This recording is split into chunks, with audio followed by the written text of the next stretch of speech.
बिस्मिल्लाहिर्रहमानिर्रहीम अस्सलाम वालेकुम। मैं हूँ जी शाकिर महबूब और हम काम कर रहे थे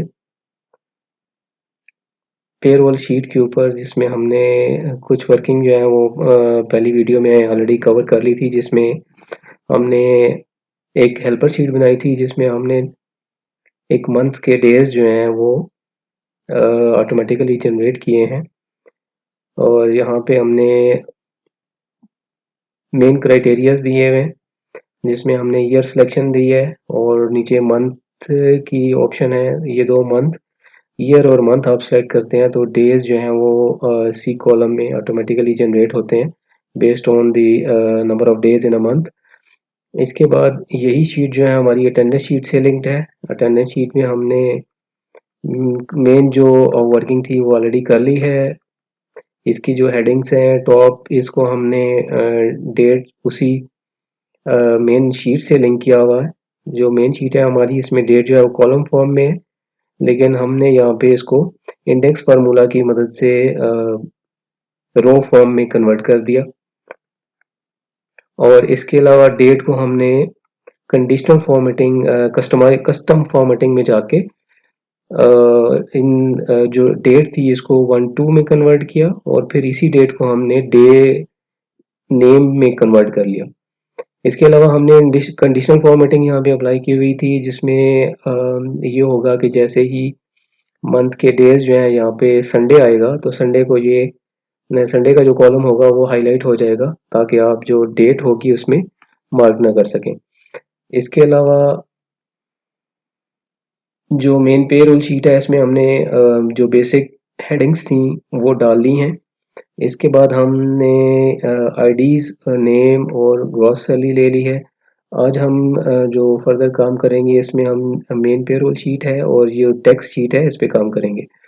अटेंडेंस शीट में फर्दर एक और चीज़ मैं करना चाह रहा हूँ कि जब यहाँ पे नंबर ऑफ डेज जो हैं वो चेंज हों, जैसे यहाँ पे ए जी कॉलम मैंने ब्लैंक छोड़ा हुआ है, ये कॉलम ब्लैंक नहीं है एक्चुअली। यहाँ पे 31st अगर डेज होंगे किसी मंथ के तो यहाँ पे भी 31st आएगा। फॉर एग्जांपल हम यहाँ पे अप्रैल है, अप्रैल को हम चेंज करते हैं मई में, तो मई में 31 दिन होते हैं। मई में ये 31st तक डेट आ गई और यही डेट जो है हमारी 31st तक यहाँ पे भी आ गई। अब हम यहाँ पे ये चाह रहे हैं कि अगर यहाँ पे किसी मंथ के डेज जो हैं वो 28 29 हों या 30 हों तो जो रिमेनिंग कॉलम है वो भी हाईलाइट हो जाएं ताकि हम उसमें भी डेट मार्क ना कर सकें। तो इस चीज़ को हम कवर करेंगे जी कंडीशनल फॉर्मेटिंग के ही मदद से। मैक्सिमम मिनिमम जो डेज हो सकते हैं वो 28 हो सकते हैं किसी भी मंथ में। जैसे फरवरी में 28 होते हैं और सम टाइम जब अगर लीप ईयर हो तो 29 डेज होते हैं। तो अभी हम इसमें कंडीशनल फॉर्मेटिंग अप्लाई करेंगे कि अगर डेज 28 हैं तो 29 30 और 31st जो कॉलम है, ये कॉलम जो है वो हाईलाइट हो जाए ताकि हम इसमें अटेंडेंस मार्क ना करें। तो इसके लिए आप इस कॉलम को सिलेक्ट कर लें और इसी तरह कंडीशनल फॉर्मेटिंग में जाएंगे हम और यहाँ पे हम मैनेज रूल करें।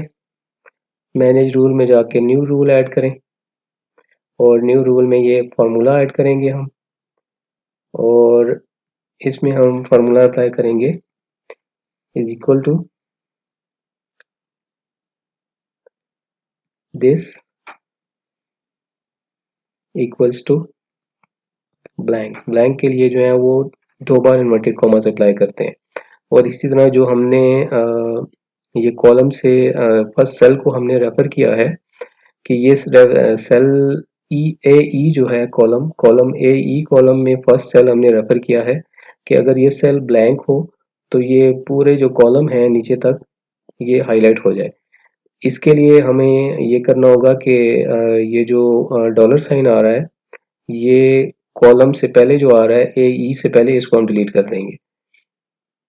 अब इसमें जाके हम फॉर्मेट सेलेक्ट कर लेते हैं।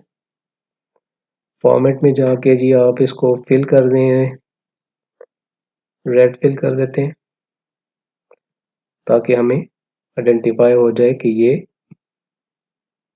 ब्लैंक होता है। तो इसको अप्लाई कर दिया और ओके कर दिया। अभी हम चेक करते हैं कि ये फॉर्मूला वर्क कर रहा है कि नहीं। इसमें डेज शॉर्ट वाला मंथ हम सेलेक्ट करते हैं, जैसे मई है तो हम अप्रैल सेलेक्ट करेंगे। अप्रैल में 30 दिन होते हैं। तो ये अटेंडेंस वाला जो लास्ट कॉलम है ये रेड हाईलाइट हो गया है, क्योंकि यहाँ पे ये ब्लैंक आ गया है, 30 दिन है तो ये हमारा हाईलाइट हो गया। और इसी तरह जो संडेज हैं वो भी हमारे हाईलाइट हो चुके हैं। इसके अलावा हम इसको फरवरी में कन्वर्ट करके देखते हैं, फरवरी की डेट जनरेट करके देखते हैं। फरवरी में 28 डेज आ गए और यहाँ पे भी हमारे पास 28 तक आ गया, और जो नेक्स्ट कॉलम है ये हमारे रेड हो गए। रेड कॉलम वाली जो भी अटेंडेंस होगी इसको हम एंड पे डिलीट कर दिया करेंगे, ताकि हमारी अटेंडेंस जो है वो सही मार्क हो जाए। इसके अलावा जो लास्ट हमने वर्किंग की थी, इसमें जो लास्ट कॉलम में फॉर्मूला हमने काउंट इफ का यूज़ किया है, इसमें जो अप्लाई हुआ का है ये GH लिखा रह गया था, इसको भी हमने चेंज करना है। ये DO या डे ऑफ को काउंट करेगा। तो डे ऑफ जो है वो इसमें DO लिखते हैं और नीचे तक इसको ड्रैग डाउन कर दें। अब जितने भी संडेज हैं इनको हम DO मार्क करेंगे, ताकि हमारी जो अटेंडेंस है वो ठीक हो जाए। ये DO हो गया और इसी तरह ये भी DO हो जाएगा।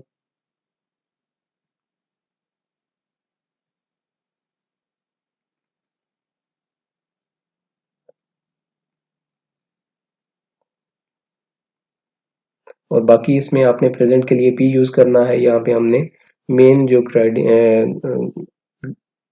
मेन मार्किंग के लिए हमने जो क्राइटेरियाज बनाए थे कि एब्सेंट के लिए हम यूज़ करेंगे, वो यहाँ पे हमारी गाइडेंस के लिए लिखे हुए।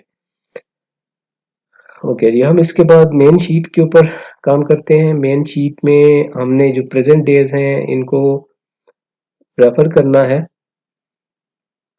जो हमारी अटेंडेंस की शीट है उससे। रेफर करने के लिए हम सिंपल लिंक भी लगा सकते हैं, लेकिन बेहतर ये रहेगा कि हम एम्प्लॉई आईडी से मैच करके यहाँ पे डेज को लेके आए, ताकि अगर किसी एम्प्लॉई का नेम बीच में डिलीट होता है, कोई न्यू ऐड होता है, तो उनकी जो अटेंडेंस है वो भी एक्यूरेट मार्क होती रहे। तो इसके लिए आप वी लुकअप यूज़ करें और आईडी सेलेक्ट किया और दूसरी अटेंडेंस की शीट में जाके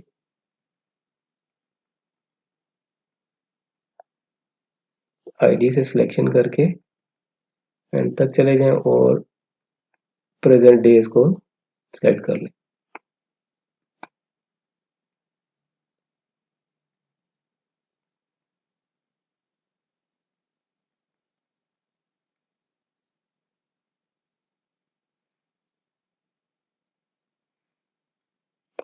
यहाँ पे कॉलम नंबर हमने देना होता है नेक्स्ट कॉमा प्लेस करके। 34 हमारे पास नज़र आ रहा था, हमने 34 दे दिया और 0 मार्क कर दिया।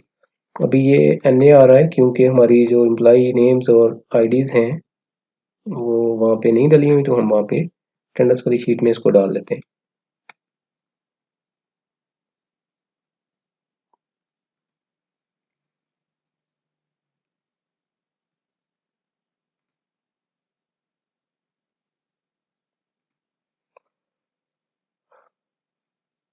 ओके जी, अब इसमें बाकी अटेंडेंस मार्क करनी रह गई है और यहाँ पे हमारे पास ऑटोमेटिकली अटेंडेंस जो है वो पिक होके आ जाएगी।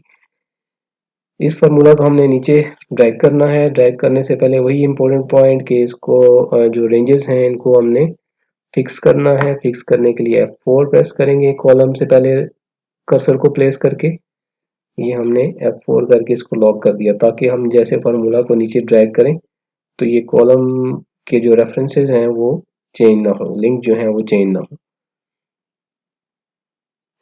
ओके जी, अब इसके बाद हमने इसी फार्मूला को आगे सेलेक्ट करके कॉपी करना है और इसी तरह यहाँ पे आके फार्मूला बार में प्लेस करके कंट्रोल V कर दें और आगे हम इसके क्राइटेरियाज को चेंज कर देंगे। अभी हमारे एब्सेंट डेज हैं, तो एब्सेंट डेज जो है अटेंडेंस में हम देख लेते हैं कि कहाँ पे आ रहे हैं।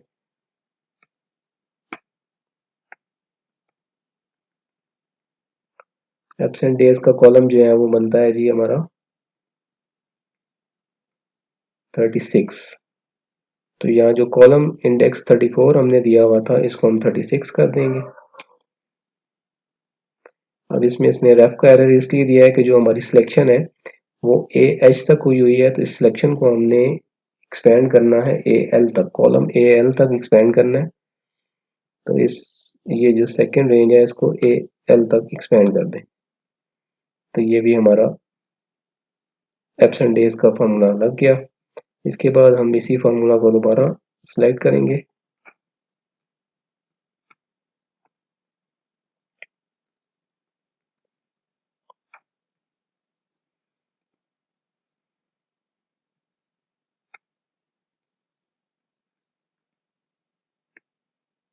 और ये फार्मूला बार में लाके कंट्रोल भी कर देंगे।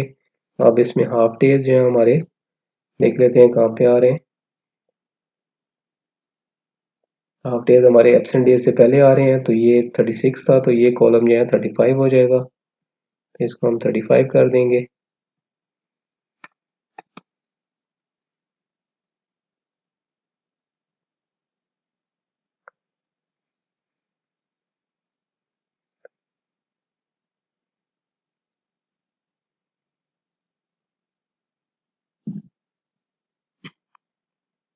ओके जी, अब हमने पेड डेज हमें बेसिकली नेट चाहिए होंगे, तो नेट पेड डेज के लिए हमें फर्दर यहाँ पे डे ऑफ्स भी लेके आने होंगे, या ये कर सकते हैं हम कि हम इसी शीट में हम पेड डेज बना लें, कितने दिनों की सैलरी जो है वो हमारी जाएगी। तो यहाँ पे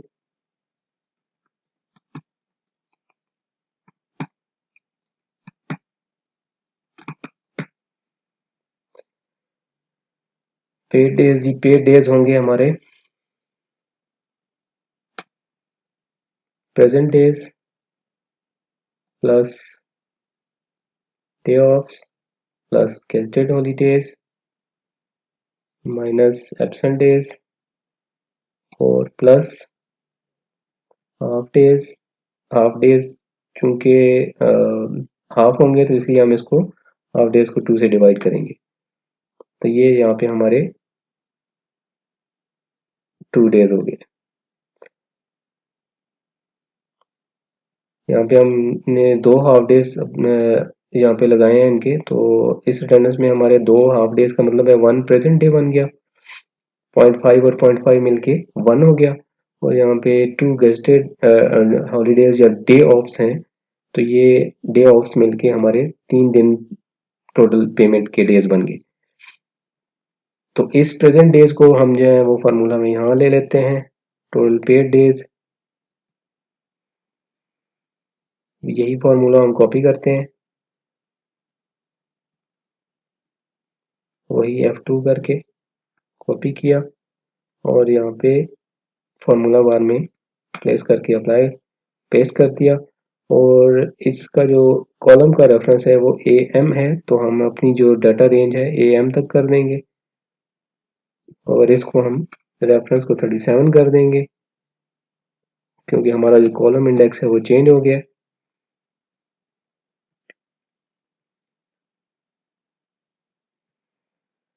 अब यहाँ पे कॉलम इंडेक्स जो है मेरा ख्याल से ठीक नहीं है, तो इसको हम देख लेते हैं कितने कॉलम बनते हैं।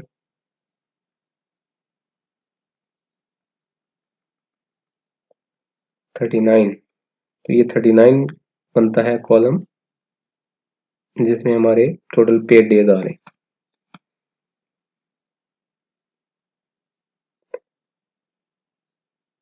ओके जी, यहाँ पे हाफ डेज वगैरह जो है, यहाँ पे हमारे एक हाफ डे है, तो हाफ डे एक होने की वजह से 3.5 डेज की पेमेंट बनेगी।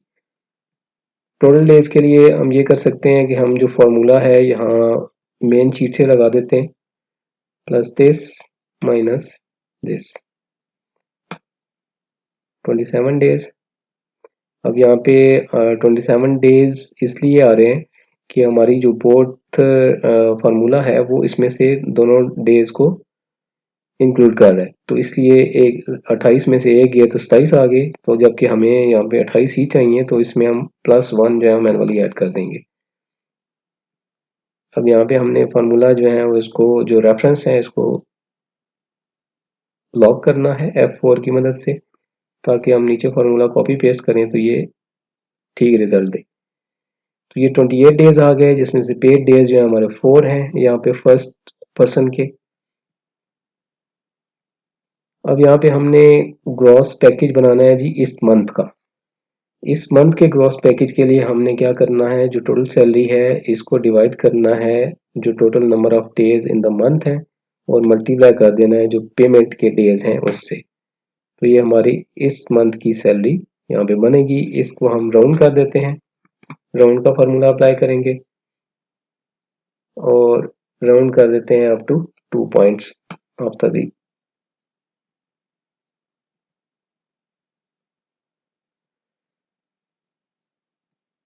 ओके जी, अब 25,000 टोटल सैलरी है, तो 4 डेज के हिसाब से 3,500 सैलरी बन गई।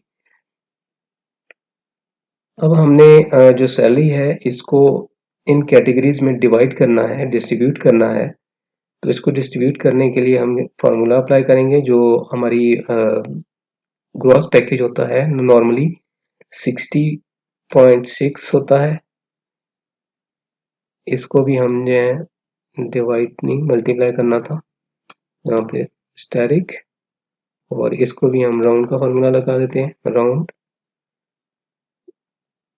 और राउंड अप टू 2 पॉइंट्स। उसके बाद है जी हाउस रेंट। हाउस रेंट होता है जी हमारा 45% of the basic salary multiply by 45%,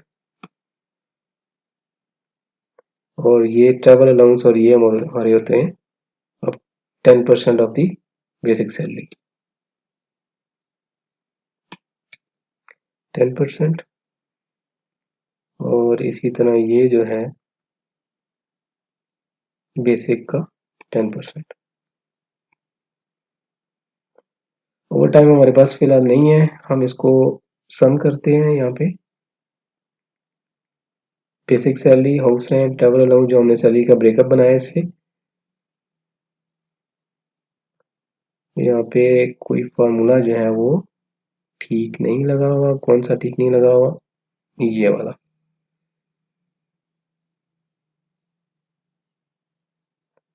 यहाँ पे 60.6 जो है इसके साथ हमने परसेंटेज अप्लाई करनी थी। तो यहाँ पे हमारी जो सैलरी बन गई वो 3571.079, जो कि इसके तकरीबन बराबर ही है, पॉइंट्स में कोई डिफरेंस है। इसको यहाँ पे हम आफ्टर 2 पॉइंट्स तक विजिबल कर लेते हैं, और यही फार्मूला जो है वो नीचे ड्रैग कर देते हैं।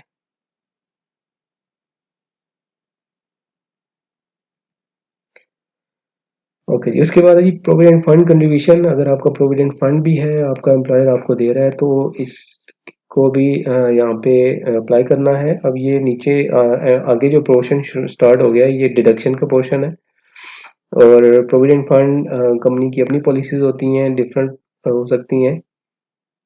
प्रोविडेंट फंड नॉर्मली जो है वो 10% तक भी हो सकता है, 10% ऑफ द बेसिक सैलरी।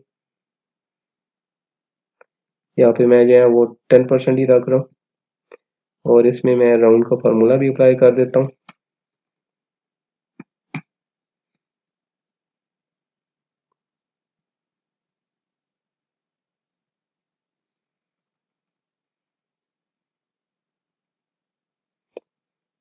और round up to 2 point of, इसको हमने राउंड कर दिया, फार्मूला को नीचे ड्रैग कर दें।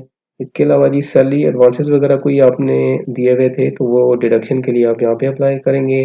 लोन वगैरह है एडवांसेस के अलावा, ईओबीआई है, और इसके बाद हमारे यहाँ टैक्स का कॉलम है। ईओबीआई की डिडक्शन भी दो पोर्शन होते हैं। वो बेसिकली 6% होता है जी टोटल मिनिमम वेज जो होती है एक टाइम पे। मिनिमम वेज जो है वो गवर्नमेंट डिफाइन करती है, गवर्नमेंट ने जो भी मिनिमम वेज डिफाइन की हुई होती है उसका 6% जो है वो कंट्रीब्यूशन जाता है हर एम्प्लॉय का, जो भी आपकी पेरोल पे होता है। तो इसके लिए जो डिडक्शन होती है 1% जो है वो होती है deduction from employ of this employ की सैलरी से, और जो 5% कंट्रीब्यूशन है वो एम्प्लॉयर देता है। तो ये पेरोल में जो कंट्रीब्यूशन हम डिडक्ट करेंगे वो इस पर्सन की डिडक्ट करेंगे। तो अभी जो सैलरी है वो 25,000 है मिनिमम वेज। तो इसका 1% जो है वो यहाँ पे डिडक्शन होगी, तो 250 रुपीज़ बनती है। 250 रुपीज़ जो है वो सबके डिडक्ट हो जाएंगे। इसके बाद है जी टैक्स। टैक्स की कैलकुलेशन हम इस शीट के बाद करेंगे।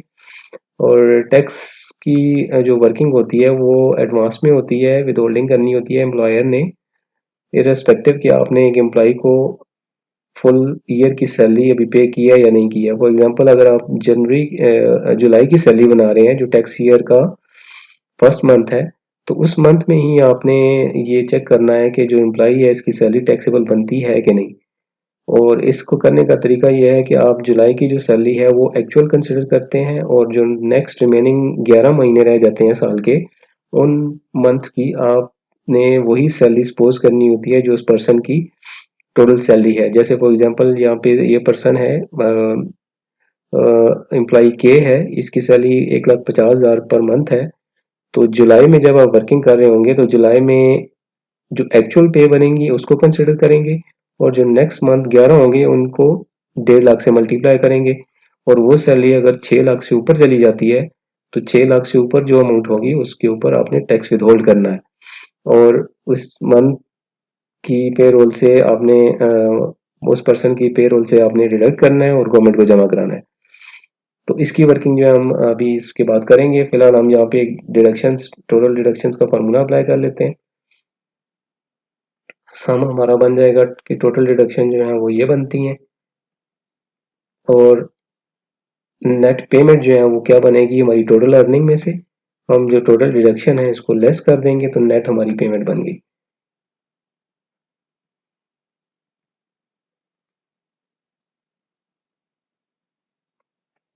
फार्मूला हमने ट्रैक कर दिया नीचे तक।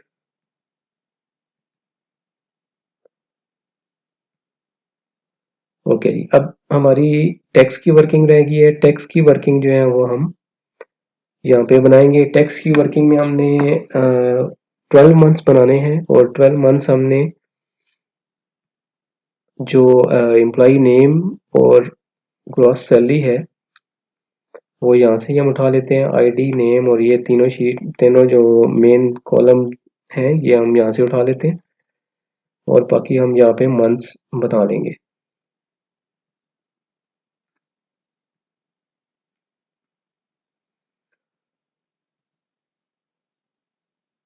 अब मंथ्स के अंदर हमें दो चीज़ें कंसिडर करनी होंगी। एक होगा जी अर्निंग, और दूसरा होगा टैक्स। और ऊपर हम यहाँ पे मंथ ले लेंगे। मंथ हमारा, इसको हम सेल को मर्ज कर देते हैं, जुलाई, और इसको हम आगे कॉपी किया और आगे 12 टाइम जो है वो 11 टाइम पेस्ट कर देंगे।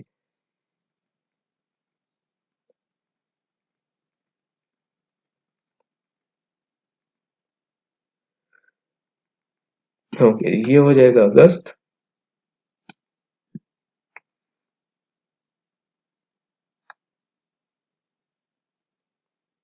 और इसको हम ड्रैग करते हैं, दोनों को हमने सिलेक्ट किया था फर्स्ट टू कॉलम्स को, तो ये हमारी जून तक बन गई। यहाँ पे हम बनाएंगे जी टोटल का column, total earning actual,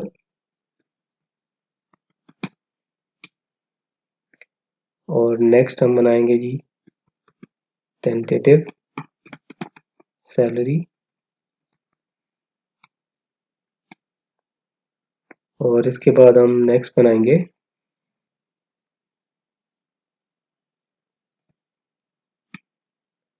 taxable income.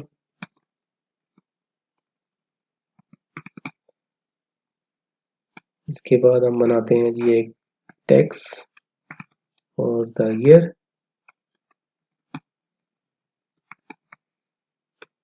उसके बाद हमें चाहिए जी टैक्स ऑलरेडी डिडक्टेड, और tax for the month.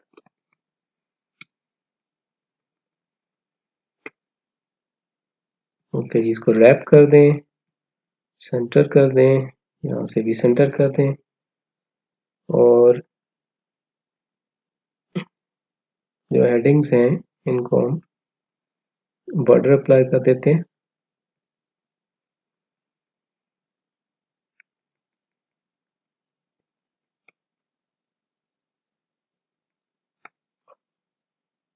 Formatting जो है वो सारों की हम सेम कर देते हैं।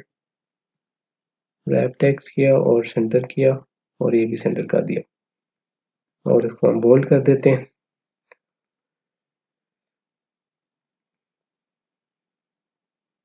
ओके जी, अभी हम सपोज कर लेते हैं कि अभी हम जो वर्किंग कर रहे हैं वो सितंबर की कर रहे हैं, तो सितंबर से पहले जो है हमें, अगर हम सितंबर की वर्किंग कर रहे होंगे तो जुलाई और अगस्त की टोटल अर्निंग और अगर हमने टैक्स ऑलरेडी डिडक्ट किया होगा तो वो दोनों हमने यहाँ पे हर एम्प्लॉय के अगेंस्ट एंटर करने होंगे ताकि हमारी जो टैक्स की कैलकुलेशन है वो सही हो जाए।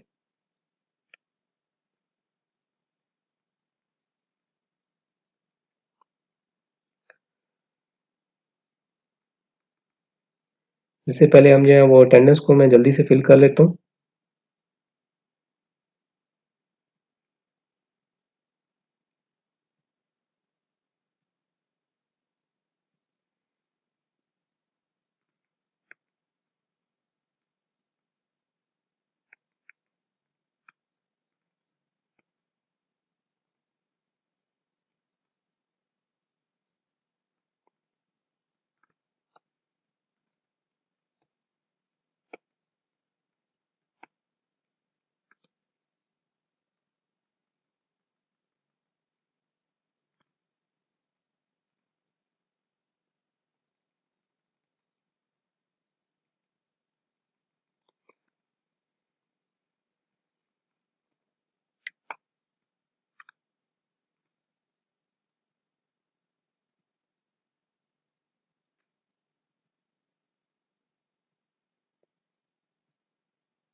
कुछ हम जो है वो एब्सेंट लगा देते हैं और इसी तरह हम कुछ हाफ डेज भी अप्लाई कर देते हैं ताकि हम अपनी कैलकुलेशंस को भी चेक कर सकें।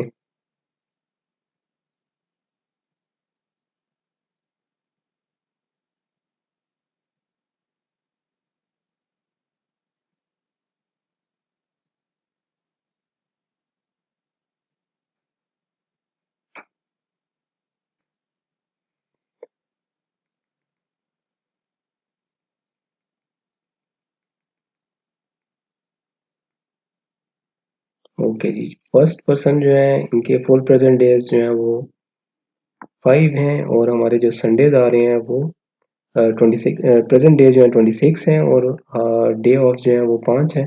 टोटल पेड डेज जो है इन द मंथ 31 हैं, यहाँ पे 29 हैं एक, क्योंकि एक एब्सेंट डे है। इसके बाद 2 एब्सेंट डेज हैं तो 27 हो गया और यहाँ पे एब्सेंट और हाफ डेज यहाँ पे 1 है लेकिन 27 आ रहा है, तो इसको हम अटेंडेंस को 2 पॉइंट्स तक विजिबल कर लेते हैं तो हमें, ताकि हमें अटेंडेंस जो है एग्जैक्ट पता चल सके कि ये एक्चुअली क्या है बना हुआ है। यहाँ पे हाफ डेज जो है वो एक है तो 26.5 आ गया। यहाँ पे एक हाफ डे है और 30.5 आ गया, तो ये हमारी अटेंडेंस जो है वो परफेक्टली कैलकुलेट हो रही है। यहाँ पे एक एब्सेंट डे है तो 29 आ गया टोटल पेड डेज, तो ये हमारी जो वर्किंग है वो ठीक हो रही है। यहाँ पे कुछ एक्स्ट्रा अटेंडेंस भी मार्क है जहाँ पे हमारे नेम नहीं आ रहे तो इसको हम डिलीट कर देंगे। ठीक हो गया। अब यही डेज जो है हमारे यहाँ पे आ गए और इन्हीं डेज के ऊपर बेस करके हमारी सैलरी भी कैलकुलेट होगी।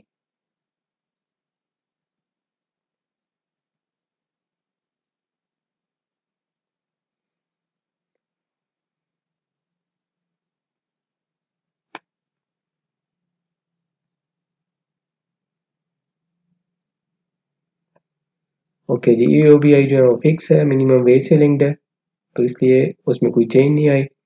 और यहाँ पे हमारी जो नेट सैलरी है जो वो बन गई है। अब हमारा जो टैक्स अप्लाई होता है जी वो टोटल अर्निंग पे होता है। ये जो कॉलम आ रहा है इसमें, तो टोटल अर्निंग को जो है हम यहाँ से कॉपी करते हैं और हम अपनी टैक्स शीट में जाके इसको पेस्ट कर देते हैं।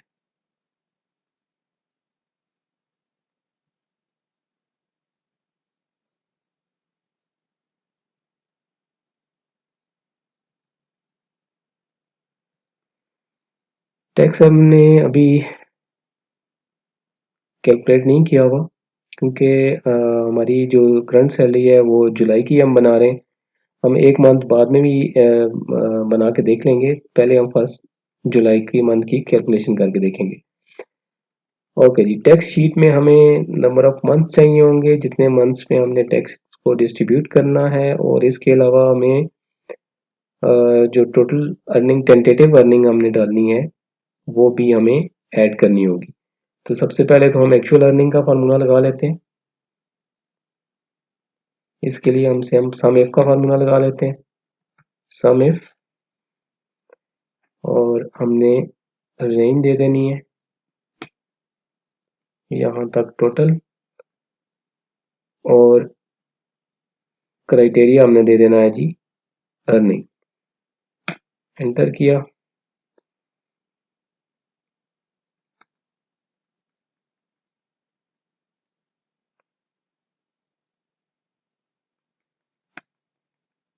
यहाँ पे कैलकुलेशन होनी चाहिए थी। सम इफ D2,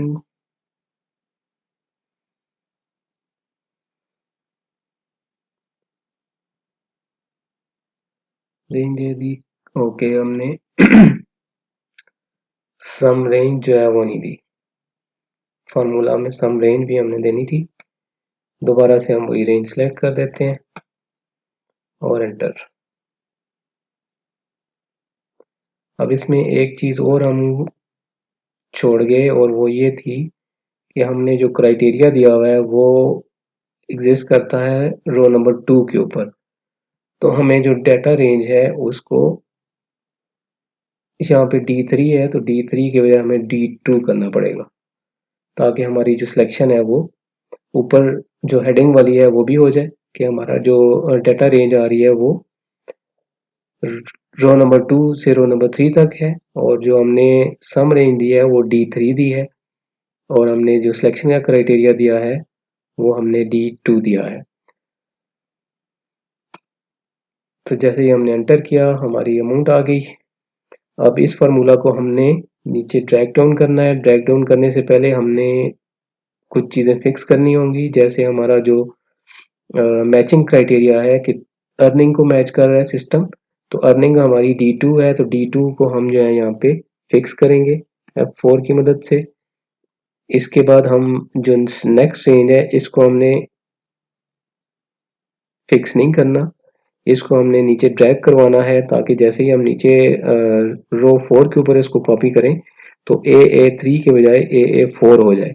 तो इसको हम वैसे ही छोड़ देंगे। D2 है हमारा क्राइटेरिया, क्राइटेरिया को हम फिक्स करेंगे ताकि हमारी जो मैचिंग क्राइटेरिया है वो चेंज ना हो जब हम फार्मूला नीचे ड्रैग करें।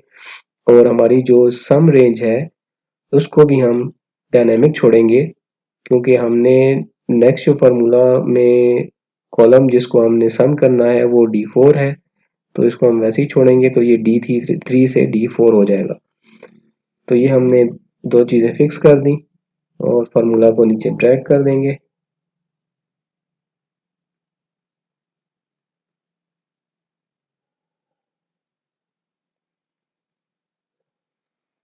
अब हम देख लेते हैं कि हमारा जो 15,000 करंट अर्निंग है वो यहाँ पे ऐड हो चुकी है।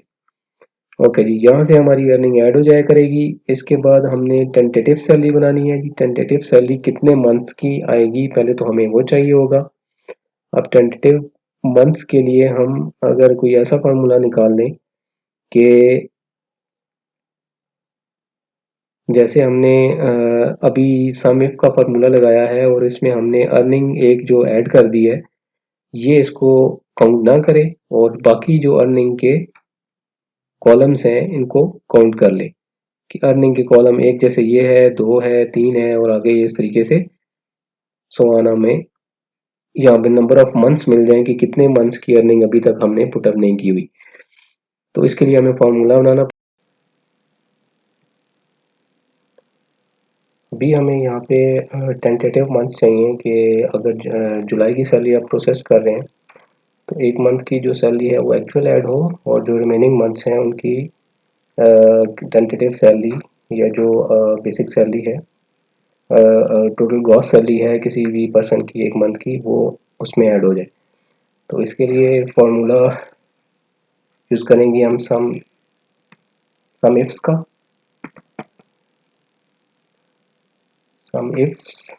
सम इफ जो है उसमें कंडीशंस की लिमिटेशन है। सम इफ्स में जो है वो आप एक से ज़्यादा कंडीशन लगा सकते हैं। तो अभी हमें यानी कंडीशन जो है वो डबल चाहिए क्योंकि हम यहाँ पे जो काउंट करेंगे वो अर्निंग के कॉलम का करेंगे और जो रिमेनिंग कॉलम्स हैं इसमें टैक्स और टैक्स भी आ रहा है, लेकिन हमें अर्निंग के टोटल नंबर्स चाहिए कि जो अभी ब्लैंक हैं।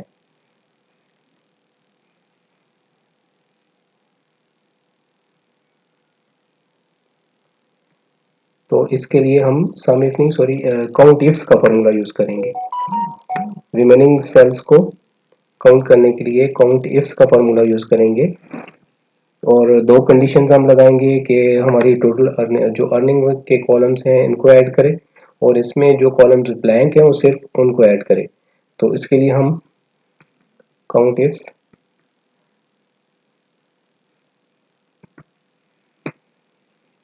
इफ्स लगाएंगे।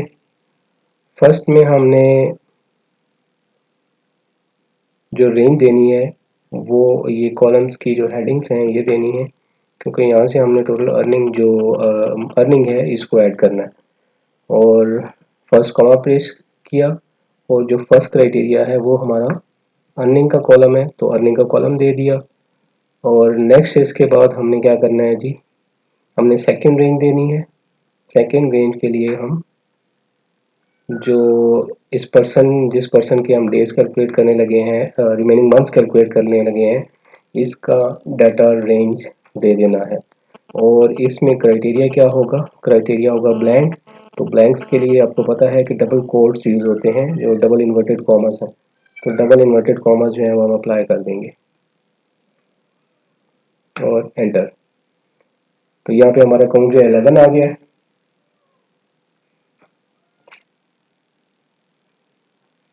रिमेनिंग मंथ्स जो है वो 11 है क्योंकि एक मंथ की एंट्री हमने डाल दी है तो पीछे जो है वो 11 मंथ्स रह गए। अब यहाँ पे हम अगर वैसे कुछ एंट्री करेंगे तो ये 10 रह जाएगा और अगर हम टैक्स में कोई एंट्री करें तो इसमें कोई चेंज नहीं आ रहा। इसका मतलब है कि फार्मूला जो है वो बिल्कुल ठीक काम कर रहा है। ओके जी, अब मैं यहाँ पे टेंटेटिव सैलरी का फार्मूला चाहिए। टेंटेटिव सैलरी जो है वो नंबर ऑफ मंथ 11 है, इससे हमने मल्टीप्लाई करना है जो इस पर्सन की टोटल सैलरी होगी। तो इज इक्वल से पहले कर्सर प्लेस करें और क्रॉस पैकेज को क्लिक कर दें और मल्टीप्लाई का स्टार का साइन अप्लाई कर दें। तो ये यहाँ पे टेंटेटिव सैलरी आ गई। और इसके बाद टैक्सेबल इनकम, इसके लिए फार्मूला होगा दिस प्लस दिस और इस फार्मूला को नीचे तो कॉपी पेस्ट कर देते हैं।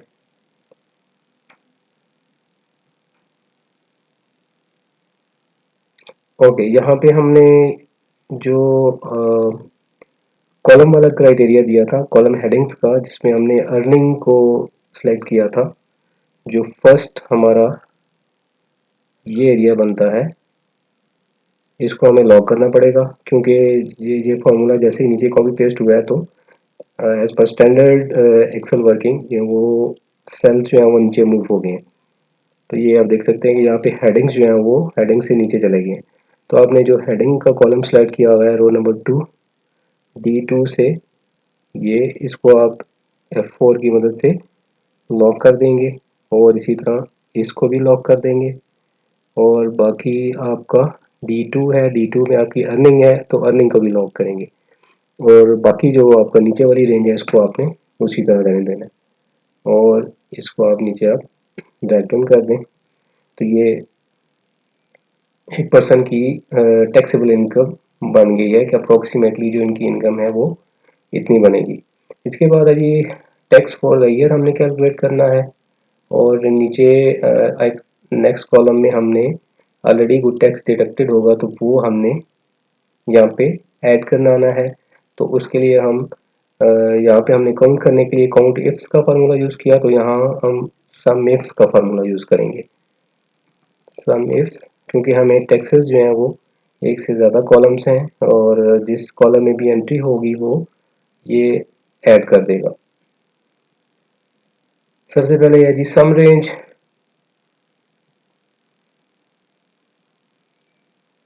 सम रेंज हमने दे दी ये। उसके बाद है जी क्राइटेरिया रेंज, और क्राइटेरिया रेंज हमने दे दी ये।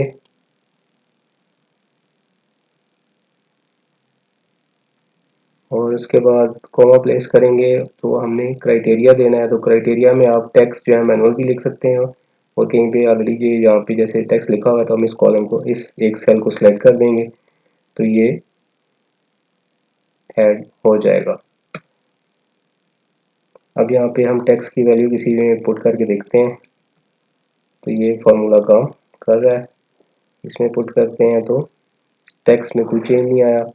अब इसमें भी पुट करेंगे तो टैक्स में चेंज आ गया, इसका मतलब है कि फार्मूला जो है परफेक्टली काम कर रहा है। ओके जी, इसमें भी वही काम करेंगे हम कि जो हमने क्राइटेरिया रेंज दी थी फर्स्ट, यहाँ पे इसको हमें लॉक करना है क्राइटेरिया रेंज को, जो हमारा 2 रोम नंबर है F4 किया, और इधर भी F4 किया, और जो हमारा क्राइटेरिया है इसको भी हमें लॉक करना है F4 प्रेस करके, और इसको हम नीचे तक ड्रैग डाउन कर देंगे।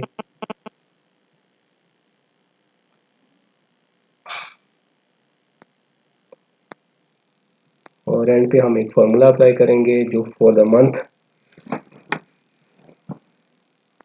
टैक्स कैलकुलेट किया करेगा। अब इसमें हमें दो चीज़ें रिक्वायर्ड हैं, एक तो हमें ये चाहिए कि रिमेनिंग मंथ्स कितने हैं, और दूसरा हमें जो टोटल टैक्स की वैल्यू है वो चाहिए। तो टैक्स की वैल्यू के लिए हम फार्मूला जो है वो यहाँ इस कॉलम में अप्लाई करेंगे, और जो टैक्स फॉर द मंथ है इसमें हम यहाँ पे फार्मूला लगाएंगे।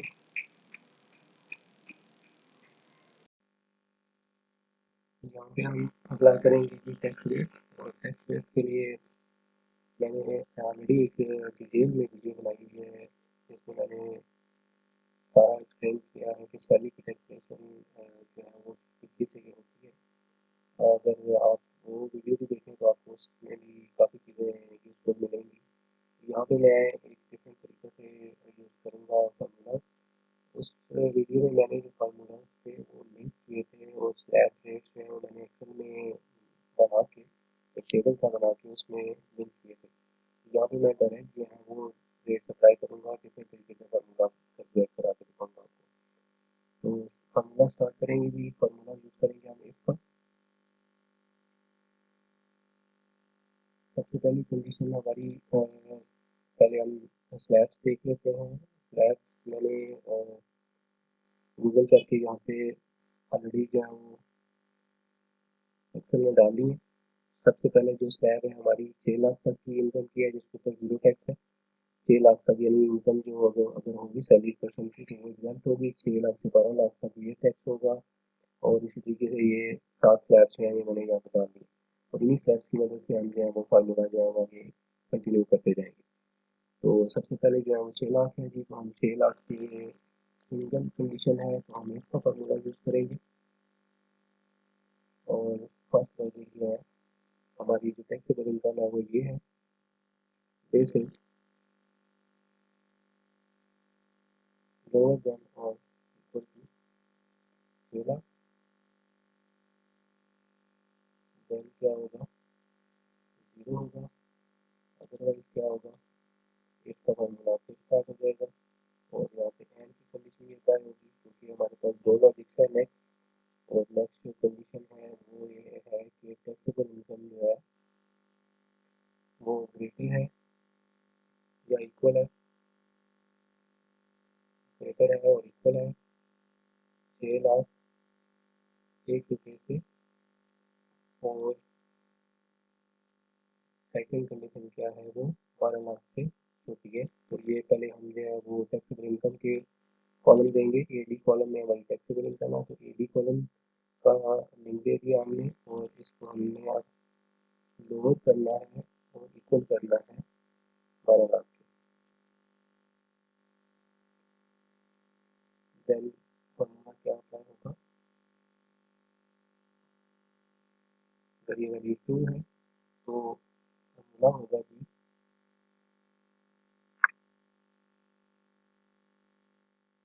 टैक्सेबल इनकम माइनस 6 लाख, क्योंकि 6 लाख यहाँ एग्जाम्प है।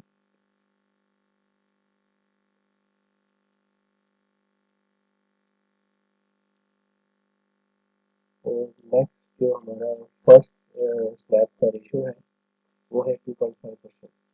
2.5% से मल्टीप्लाई हो जाएगा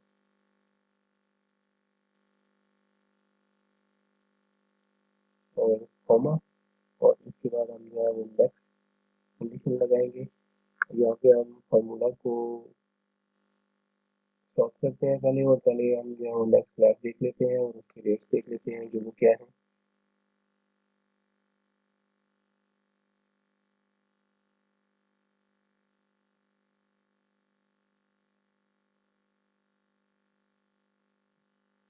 नेक्स्ट है जी हमारे पास 6 लाख से 12 लाख हमने 2.5% लगा दिया और 12 लाख से 24 लाख है और उस पर जो टैक्स होगा वो 15,000 और 12.5%। ये हम करके ये करते हैं कि इसको कॉपी करके हम यहाँ से शीट में ले आते हैं ताकि हमें सामने नजर आता जाए।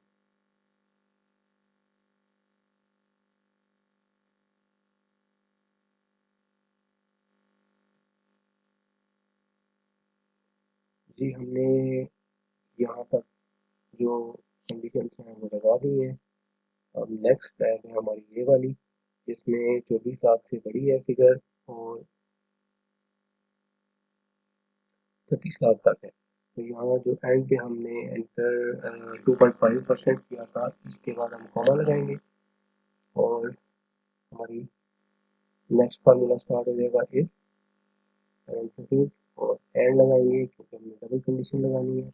और एंड के बाद हम फर्स्ट जो टैक्सेबल इनकम है इसको सिलेक्ट करेंगे रेफरेंस ए बी और ये अमाउंट जो है वो ग्रेटर देन है या इक्वल है 24 लाख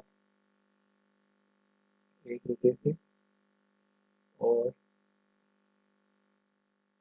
ए डी जो है लोअर है या इक्वल है 36 लाख के। तो पैरेंथेसिस क्लोज। तो फार्मूला क्या होगा, फार्मूला ये होगा कि पैरेंथेसिस स्टार्ट करेंगे और टैक्सेबल इनकम इसमें से माइनस करेंगे जो प्रीवियस स्लैब का हाईएस्ट था या 24 लाख था।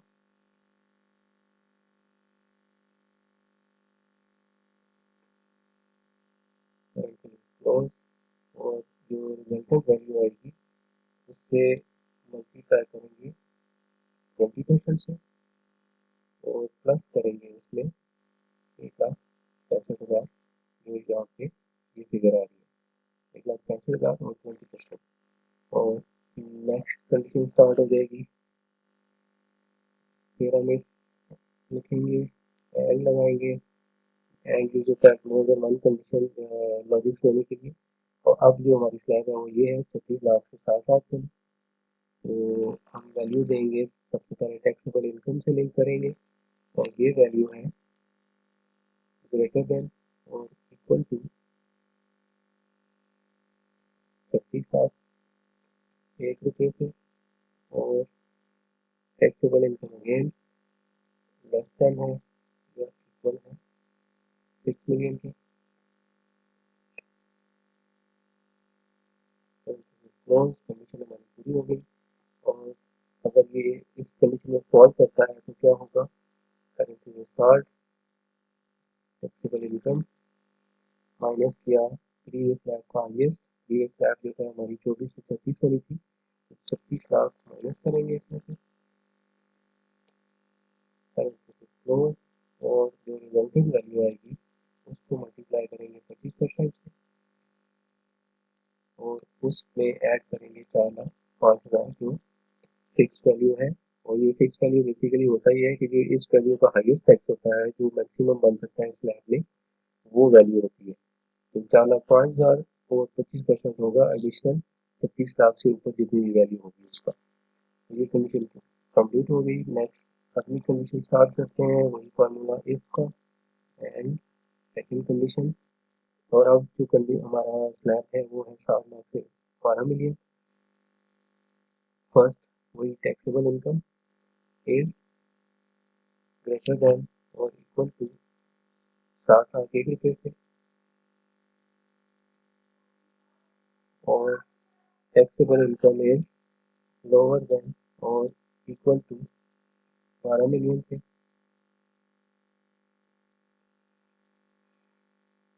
तो क्या होगा,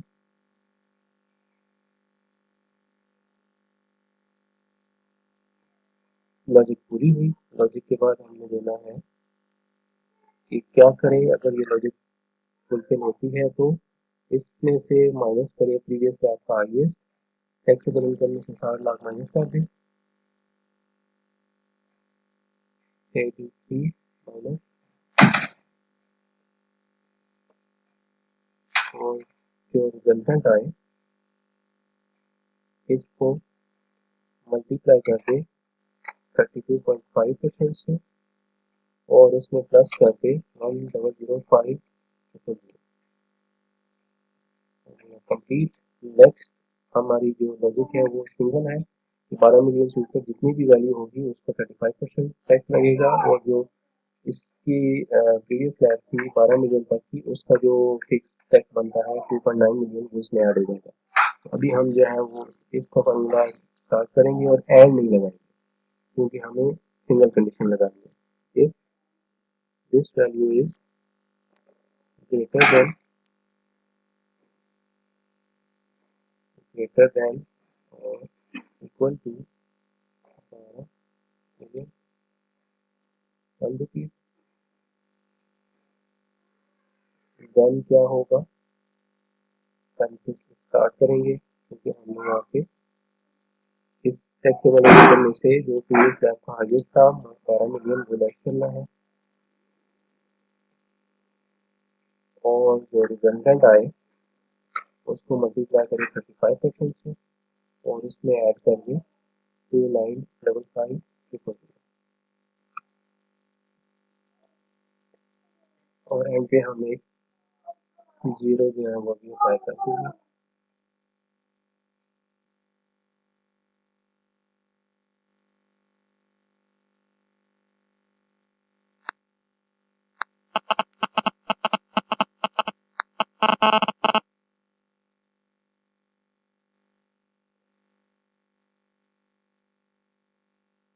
ओके, इस फार्मूला को हम नीचे तक ऐड कर देते हैं और देखते हैं कि कहाँ का टैक्स कैलकुलेट हुआ है, और उस टैक्स में से हम कुछ वेरिफिकेशन भी कर लेंगे। यहाँ पे एक कॉल आया है हमारे पास, उसको भी देखना पड़ेगा। यहाँ पे टैक्स कैलकुलेट नहीं हुआ, ठीक है, ये भी ठीक है, ये भी ठीक है। यहाँ पे 7,19,000 पे 3,000 टैक्स कैलकुलेट हुआ है, इसको हम देख लेते हैं मैनुअल करके। 6 लाख एग्जाम है तो 6 लाख इसमें माइनस किया, 1,19,000 आ गया, और ये फॉल करता है हमारी ये स्लैब में 12 लाख इससे भी करी स्लैब में फॉल करता है, और वो स्लैब है हमारी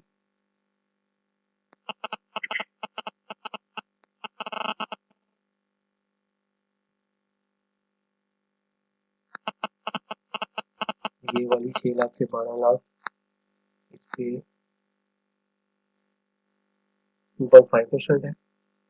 तो 6 लाख का एग्जाम था, 6 लाख से ऊपर वाली अमाउंट है, इस पे 2.5%। तो हम देखते हैं 2.5% इतना ही मिलता है कि नहीं। 2999.85 है यहाँ पे। इसमें हम 2 पॉइंट तक विजिबल कर लेते हैं, तो ये बिल्कुल हमारी कैलकुलेशन ठीक है। ठीक हो गया जी। 2.9 मिलियन है, 2.9 मिलियन पे टैक्स कैलकुलेट हुआ है 284,000। 2.9 मिलियन कहाँ पे फॉल करेगा, ये इस रेंज में फॉल करेगा। 24 लाख से बड़ा है, ये 36 लाख से छोटा है। तो इसमें से हमें 24 लाख माइनस करना है 2.9 मिलियन में से। माइनस किया 24 लाख, और जो रिजल्टेंट आया इस पे हम मल्टीप्लाई करेंगे 20%। और ये वैल्यू जो आई इस वैल्यू में हम ऐड करेंगे ये 1,65,000। 284,000 भी करेक्ट आया है। यहाँ पे ये फॉल्स आया है, इसको देखना पड़ेगा कि ये फॉल्स क्यों आया है। ये 1.7 मिलियन है, 1.7 मिलियन जो है वो यहाँ पे फॉल करता है सेकंड वाली में।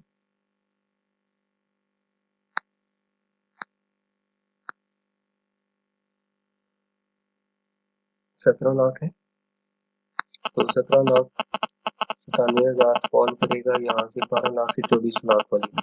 तो यहाँ हम देखते हैं 12 लाख से 24 लाख वाला जो फॉर्मूला है वो कहाँ पे है।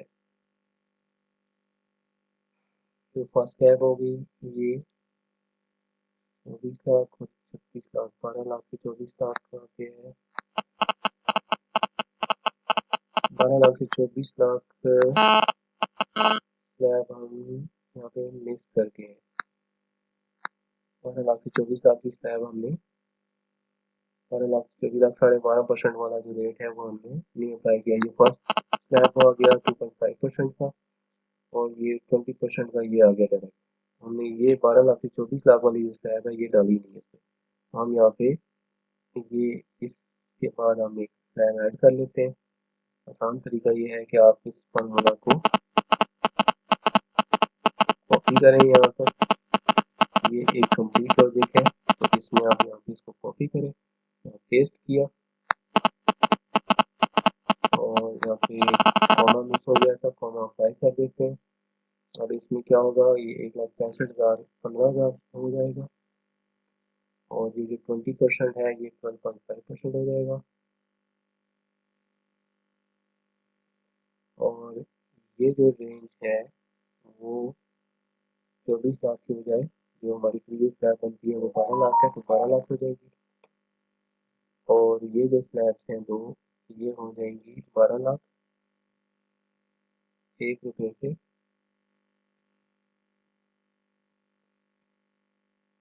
24 लाख तक।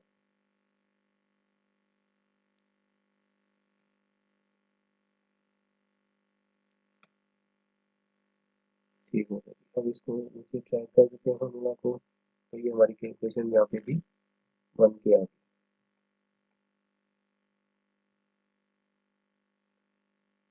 अब इसको एक बार हम टेस्ट भी कर लेते हैं। ये इसमें से 12 लाख माइनस करेंगे, और जो रिजल्टेंट फिगर है इसमें हम इसको मल्टीप्लाई करेंगे 12.5% से।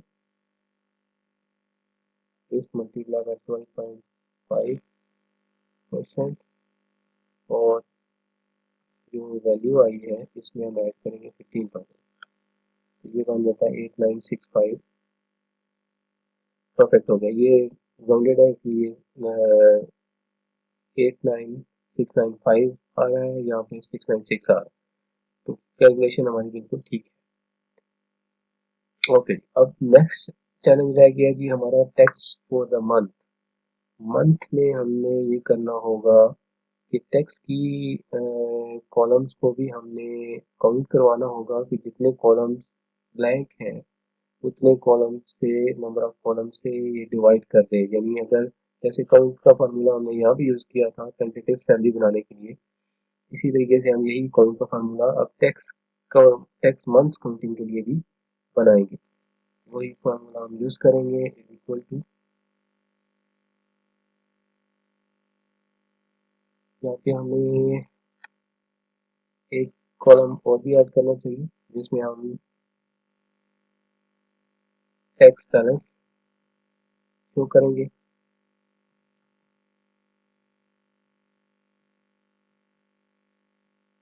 टैक्स बैलेंस फॉर डिडक्शन कितनी अमाउंट हमने डिडक्ट करनी है,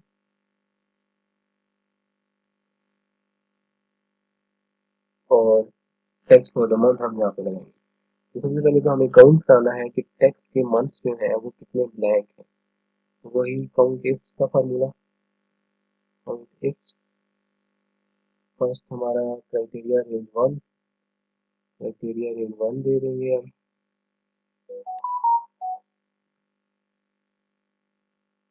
ये हो गया। और क्राइटेरिया वन है हमारा टैक्स, तो हम टैक्स को सिलेक्ट कर देंगे। और क्राइटेरिया रेंज टू में हम क्योंकि जो जिस पर्सन के रो में हम फार्मूला लगा रहे हैं उस पर्सन की डाटा रेंज हम दे देंगे, ताकि यहाँ पे जितने भी ब्लैंक होंगे वो यहाँ इनको काउंट कर लेगा। तो हमने फर्स्ट क्राइटेरिया सेकंड क्राइटेरिया की रेंज दे दी, और सेकंड क्राइटेरिया हमारा जो है वो ब्लैंक सेल काउंट करना है टैक्स वाले। तो उसके लिए डबल कोट या डबल इन्वर्टेड कॉमा एंटर कर देंगे। फार्मूला में वही हमने जो फर्स्ट हमारी टैक्स सेल को आइडेंटिफाई करने के लिए रेंज दी है हमने D2 वाली, इसको हमें F4 की मदद से लॉक करना पड़ेगा। और दोनों रेंज हमने लॉक कर दी, और जो टैक्स वाला हमने रेफरेंस दिया है कि टैक्स सेल को काउंट करें, तो उसको भी हम लॉक कर देंगे। जो सेकंड रेंज वाला है उसको हम ब्लैंक छोड़ देंगे। फार्मूला नीचे तक कॉपी पेस्ट कर दिया। अब चूंकि हमारी किसी भी मंथ में कोई एंट्री नहीं आ रही, तो इसलिए 12 मंथ यहाँ पूरे के पूरे हमारे पास काउंट होके आ रहे हैं। तो यहाँ पे हम अगर वैल्यू डालेंगे तो ये टैक्स वाली वैल्यू कंसिडर हो गई और एक मंथ कम हो गया। ओके, यहाँ हमने फार्मूला बनाना है टैक्स इस मंथ की बैलेंस कितना रहता है, और इस बैलेंस को हमने फिर डिस्ट्रीब्यूट करना होगा इन नंबर ऑफ मंथ्स के ऊपर। तो जो टैक्स अमाउंट आई है टैक्स फॉर द ईयर, इसमें से माइनस करेंगे जो टैक्स ऑलरेडी डिडक्ट हुआ हुआ होगा, और जो रिमेनिंग अमाउंट आ जाएगी उसको हम ये टैक्स मंथ से डिवाइड कर देंगे। इसको डिवाइड करने का तरीका ये है कि जो फार्मूला ऑलरेडी लगा हुआ है इस फार्मूला के बिल्कुल स्टार्ट में कर्सर प्लेस करें, और इसको टैक्स के कॉलम को सेलेक्ट करें और डिवाइडेड बाय का साइन अप्लाई कर दें, तो बाकी रिमेनिंग सेल जो है वो खुद ही हो जाएगा, कैलकुलेशन खुद ही हो जाएगी। ठीक हो गया जी। अब यहाँ पे 250 रुपये हमने डिडक्ट करने हैं, तो ये जो टैक्स होगा 12 मंथ्स में पूरा हो जाएगा। इसी तरह इनका जो टैक्स है वो 23,750 जो है ये डिडक्ट होगा हर महीने। तो ये हमारा जो टैक्स है टोटल 284,995 जो है वो कंप्लीट हो जाएगा। तो ये हमारा जो टैक्स है ये इसको हम लिंक करेंगे इस पेरोल में, पेरोल रजिस्टर में, और ये लिंक करेंगे हम यहाँ पे। इसके लिए हम यूज करेंगे VLOOKUP का फार्मूला। VLOOKUP आईडी को सिलेक्ट करेंगे, और आईडी को सिलेक्ट करके टैक्स की शीट में जाएंगे, कॉमा प्लेस किया था हमने, और उसके बाद हमने फर्स्ट डाटा रेंज दे देनी है, और हमारे जो रिक्वायर्ड कॉलम है वो कॉलम 34 है।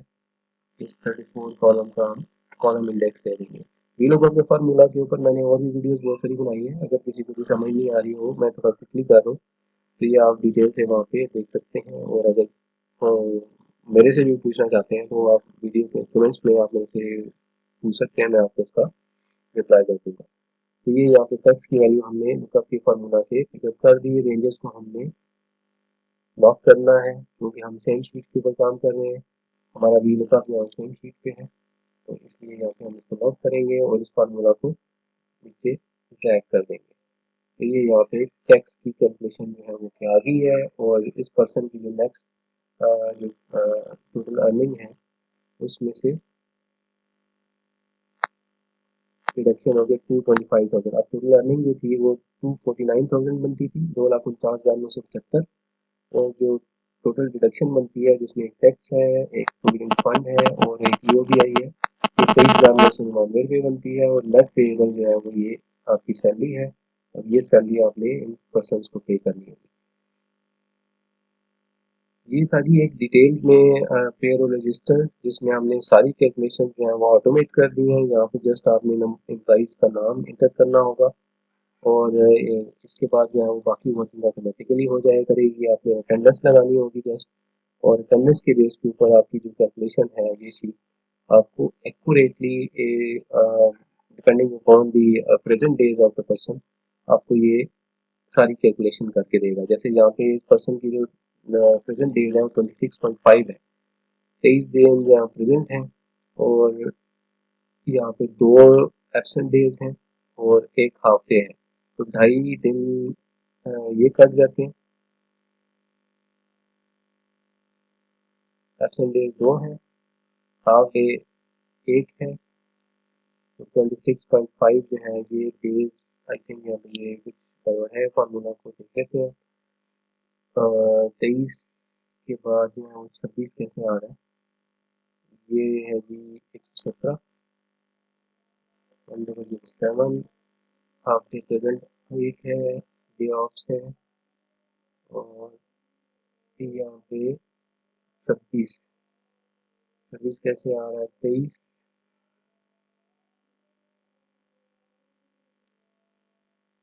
24 25 26 26.5।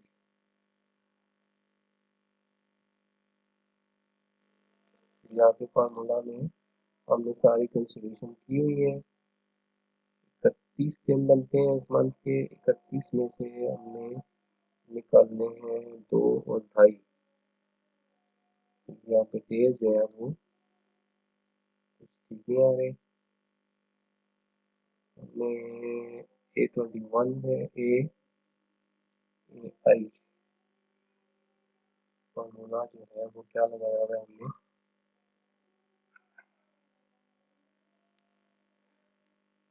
प्रेजेंट डेज ऐड किए हैं, हाफ डेज जो है हमारे AI कॉलम है, तो हम दोबारा लगा लेते हैं फार्मूला को।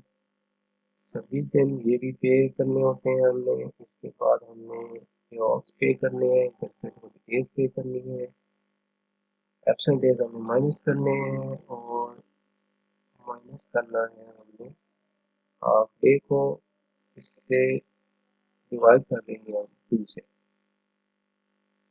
तो इस फार्मूला को नीचे टाइप कर देते हैं, और यहाँ पे आप दिन जो है वो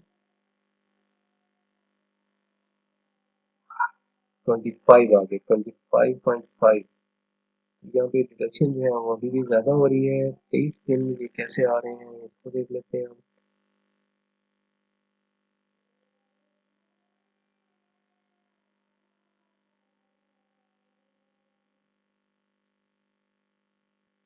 इस फॉर्मूला को हमें ऐसे करना पड़ेगा कि ये 31 में से हम जो है उसको जो एब्सेंट डेज है वो माइनस करा देते हैं, ताकि हमारी कैलकुलेशन ठीक आ जाए।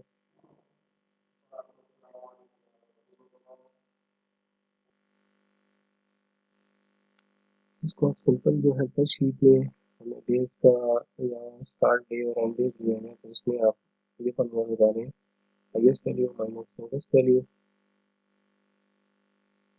यहाँ पे 30 आया है, हमें फॉर्मूला जो है वो इसमें +1 भी करना पड़ेगा 31 डेज के लिए, और इस फार्मूला को हम नीचे ड्रैग करेंगे, लेकिन उससे पहले हम जो रेंज है इसको फिक्स करेंगे, क्योंकि ये एक सेल में वैल्यू लिखी हुई है, और इसको हम नीचे फिक्स किए बगैर ड्रैग करेंगे तो एक्सेल इस फार्मूला को वर्क कर देगा। तो ये 31 डेज आ गए। अब इन 31 डेज में हम क्या करेंगे कि माइनस कराएंगे एब्सेंट डेज को, और माइनस कराएंगे हम हाफ डेज को, और इसको डिवाइड बाय 2 कर देंगे, और इस फार्मूला को नीचे तक ड्रैग कर देंगे। अब जो कैलकुलेशंस हैं वो बिल्कुल ठीक हो जाएगी। अब यहाँ पे एक दिन हाफ डे है और 2 दिन एब्सेंट है, तो 2.5 दिन करते हैं, तो 2.5 दिन की सैलरी जो है वो डिडक्ट हो जाएगी, 28.50 की सैलरी पे हो जाएगी। तो ये अब शीट इसमें सारी कैलकुलेशन हमने कर दी है। अच्छा, अब इसमें मैं थोड़ा सा आपको कोई चीज़ और चीज़ ब्रीफ कर दूँ कि जैसे आप जुलाई की सैलरी आपने प्रोसेस कर दी है, तो आपको ये करना होगा कि जो टैक्स है, इस टैक्स को आपने तो लर्निंग प्लान में ऑलरेडी यहाँ डाल दी थी, तो इस टैक्स को हर दफ़ा आपने मंथ पर मंथ जो है वो आगे मूव करते जाना है। ठीक? सिंपल कॉपी पेस्ट कर देते हैं यहाँ पे स्पेशल वैल्यूज करेंगे क्योंकि वहाँ पे फार्मूला लगा हुआ है और फार्मूला जो हमें नहीं चाहिए, हमें सिर्फ वैल्यूज चाहिए। फार्मूला लगेगा तो वो यहाँ पे वैल्यू करैक्ट नहीं आएगी। ठीक होगा जी। यहाँ पे अब हमारा टेक्स्ट ऑलरेडी डायरेक्टेड में वैल्यूज आनी चाहिए थी, तो यहाँ पे टैक्स है ही नहीं। तो ये 249.99 टैक्स है जो ऑलरेडी डिडक्ट हुआ है और रिमेनिंग जो है वो 2750 है और जो इस मंथ का टैक्स है वो भी नहीं बनेगा। तो ये अब आप जब अगस्त की सैलरी बना रहे होंगे तो इन दोनों कॉलम्स को आपने फिल करना होगा। जुलाई के दोनों कॉलम में आपने टोटल अर्निंग भी डालनी है और टोटल टैक्स भी डालना है। इसी तरह जब आप अगस्त की बना चुके होंगे, सितंबर की बनाएंगे तो ये सितंबर अगस्त की जो वैल्यू है दोनों यहाँ पे डालनी होगी, तब आपकी जो टैक्स की कैलकुलेशन है वो ठीक होगी। तो मैं रिकमेंड ये करूँगा कि आप जो है हर मंथ में एक शीट नई बना लिया करें और इसी शीट को आप कॉपी करें और नई शीट बना लें। और ये फार्मूलाज तो ऑलरेडी यहाँ पे लगे हुए हैं, ये फार्मूलाज आपको दोबारा लगाने की जरूरत नहीं होगी। यहाँ पे आप अटेंडेंस अपडेट करेंगे, यहाँ पे आप मंथ चेंज करेंगे तो ये सारी कैलकुलेशन जो है वो ऑटोमेटिकली हो जाएंगी। आई होप वीडियो में कोई ऐसी कंफ्यूजन मैंने नहीं छोड़ी, काफ़ी चीज़ें मैंने डिटेल से डिस्कस की हैं और मैंने कोशिश की है कि एक इस तरह से एक्सप्लेन करूँ कि कोई एक बेसिक लेवल का यूज़र भी हो तो वो भी इस चीज़ को अंडरस्टैंड कर सके और खुद से ये चीज़ बना सके। वीडियो देखने का बहुत शुक्रिया। अगर वीडियो अच्छी लगी हो तो वीडियो को लाइक कर दीजिएगा, कमेंट्स भी कीजिएगा और चैनल को भी सब्सक्राइब कर दें और बेल आइकन को भी प्रेस कर दें ताकि आपको जो भी मेरी लेटेस्ट वीडियोज़ हो उनका अलर्ट ईजीली मिल सके। अपना बहुत सारा ख्याल रखिएगा।